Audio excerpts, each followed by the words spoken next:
Bonjour à tous et bienvenue sur la chaîne d'Edphone. Aujourd'hui nous allons effectuer la réparation du connecteur de charge sur un PC. Alors là c'est un PC Asus. C'est une micro-soudure qu'on va effectuer, remplacer directement le connecteur de charge. On a le petit téton qui donne la puissance qui est cassée. Donc c'est des problèmes qui arrivent assez souvent. Si jamais vous avez un problème avec le connecteur de charge de votre PC qui ne fonctionne pas, vous retournez votre PC, vous avez le modèle. Nous c'est le modèle X200M. Ça peut très bien être un autre modèle. Donc n'hésitez pas à nous contacter via la fiche description. En dessous de la vidéo, vous aurez toutes les informations concernant les prix, le tarif de remplacement. Donc voici le connecteur de charge qu'on va ressouder. Voilà, connecteur de charge neuf qu'on va ressouder. Donc pour pouvoir effectuer cette petite opération, on va devoir ouvrir et retirer toute la carte mère. Donc on retire le clavier et là on peut apercevoir notre connecteur de charge qu'on va remplacer directement soudé. Donc c'est de la micro soudure, hein. Donc il faut avoir le matériel nécessaire, c'est-à-dire station air chaud, un fer à souder. Donc on va vous montrer pas à pas comment a été effectuée cette opération. Donc on va dans un premier temps retirer notre carte mère. Voilà, donc on l'a retirée.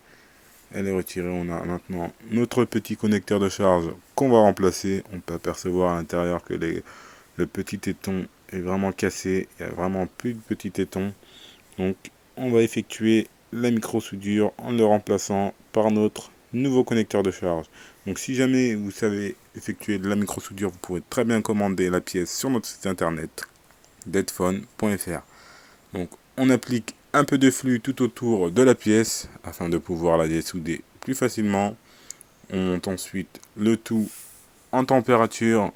Une fois que le point de fusion est atteint, on retire tous nos composants. Voilà, maintenant prêt, on va effectuer un petit nettoyage afin de retirer le résidu d'étain. Voilà, on utilise notre petite tresse afin d'absorber tout l'étain. On effectue ensuite un petit nettoyage et on va mettre en place la nouvelle pièce. Donc voilà, une nouvelle pièce avec le téton.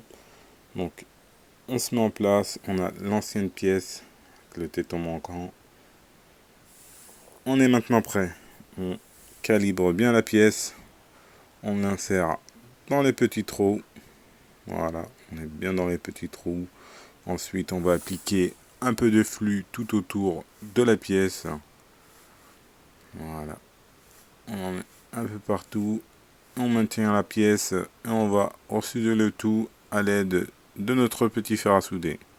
Donc voilà, on commence par un côté afin de le maintenir en place et on termine sur tous les côtés. Voilà. Voilà. Une fois le tout terminé, on va vous montrer la pièce sur le côté. Vous voyez, on peut apercevoir les soudures, les bonnes soudures. On va ensuite pouvoir souder la partie puissance. Alors c'est par là qu'on a nos 19 volts. Donc on applique un peu d'étain.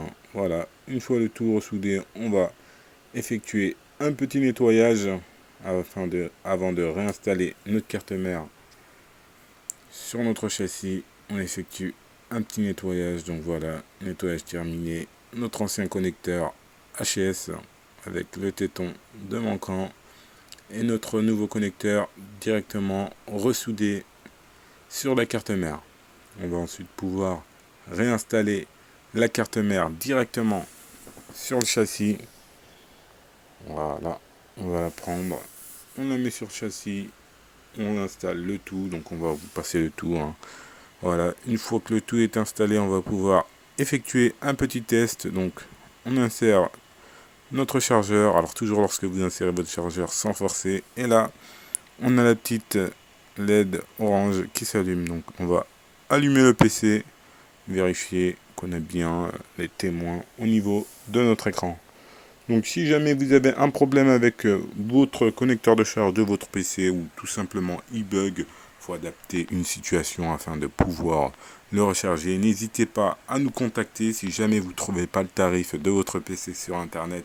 Pas de panique, vous nous passez un coup de fil et on vous communiquera le prix de la réparation. Donc voilà, c'est des prix qui tournent aux alentours de, faut compter 60 euros. En fonction des PC, ça peut monter jusqu'à 150 euros en fonction du PC. Donc merci à vous et à la prochaine.